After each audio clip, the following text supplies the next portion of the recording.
अस्सलाम वालेकुम जी नाज़रीन, कैसे हैं आप सब? यकीनन ठीक ठाक एवं फर्स्ट क्लास होंगे। नाज़रीन, थोड़ी सी हिस्ट्री में जानना चाहूंगी कि काजी फाइज ईसा एक अजीम बाप का अजीम बेटा।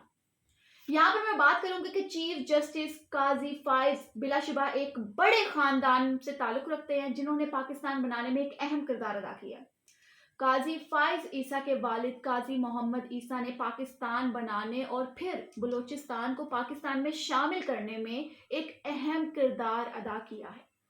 काजी मोहम्मद ईसा बलूचिस्तान के पहले शख्स थे जिन्होंने इंग्लैंड और वेल्स मिडल टेंपल से इनकी दावत पर खिताब किया। लंदन जब वापस आए तो ऑल इंडिया मुस्लिम लीग के सदर मोहम्मद अली जिन्ना ने इन्हें मुस्लिम लीग बलूचिस्तान का सदर मुकर्रर किया। काजी मोहम्मद ईसा बलूचिस्तान से वाहिद रहनुमा थे जो all India Muslim league senator executive committee के मेंबर रहे हैं, और काजी फाइज ईसा के वालिद का पाकिस्तान पर भी एहसान है कि इन्होंने रियासत किल्लात को बलूचिस्तान को पाकिस्तान में शामिल करने पर राजी किया। काजी फाइज ईसा के दादा काजी जलालुद्दीन पाकिस्तान के क़याम से कबल रियासत किल्लात के वज़ीर आज़म थे। यही वजह है कि काजी खानदान ने अपना असर व सूख इस्तेमाल करके बलूचिस्तान की पाकिस्तान में शमूलियत को यकीनी बनाया। पाकिस्तान की करेंसी की इजरा में भी काजी फाइज ईसा के वालिद का एक अहम किरदार रहा है कि कहा जाता है कि काजी मोहम्मद ईसा की दावत पर जब बानी पाकिस्तान कायद आजम बलूचिस्तान तशरीफ लाए तो बलोच सरदारों के हमरा इन्होंने कायद आजम को सोने में तोला और फिर यही सोना बजरिया तरीन कोयटा से कराची और फिर बरतानिया पहुंचा, जहां से फिर पाकिस्तान की करेंसी जारी हुई।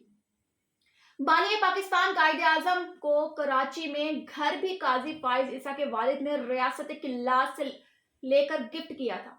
काजी फाइज ईसा पर इनके वालिद की तरबियत का बेपनाह असर है, जबकि इनकी वालदा सादिया ईसा भी सोशल वर्क और फलाही कामों के लिए अपनी एक शोहरत रखती थी। कई अस्पतालों के बोर्ड्स की भी वो मेंबर रही हैं। वालदैन की तरबियत और खानदानी अजमत का असर चीफ जस्टिस काजी फाइज ईसा पर बाअतम मौजूद है।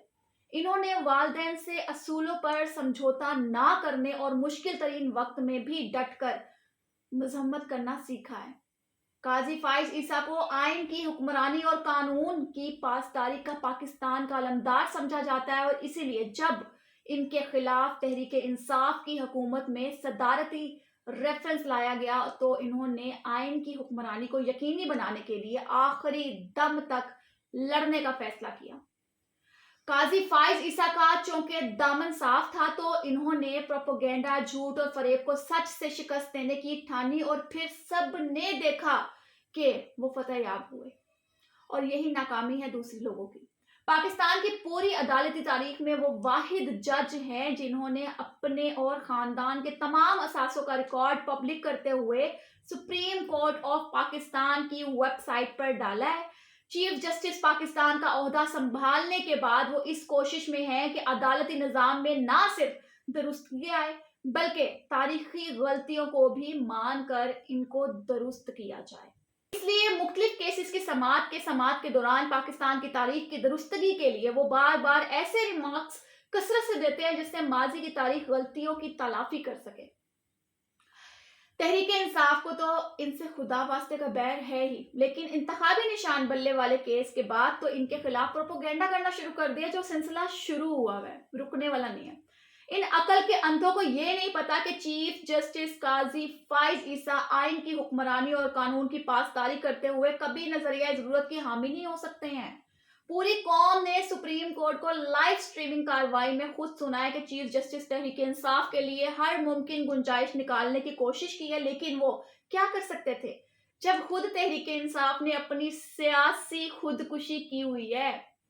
अगर एक भी कोई दस्तावेज या जवाब दे दिया जाता तो शायद वो कानूनी तौर पर इसे जस्टिफाई करते, पाकिस्तान तहरीक इंसाफ को रास्ता देते, लेकिन तहरीक इंसाफ के यकसर इनकार के बाद चीफ जस्टिस कहने पर मजबूर हुए कि पीटीआई ने खुद पर खुदकश धमाका किया, और यही इनके हालात हैं कि इनकी बुखलाहट में इन्हें खुद नहीं पता चलता कि हम कर क्या रहे हैं। ये थोड़ी सी इंफॉर्मेशन थी जो कि लोगों तक पहुंचना बहुत ज्यादा जरूरी है। खैर, अपना अपना ख्याल रखें, दुआ में जरूर याद रखिएगा। अल्लाह।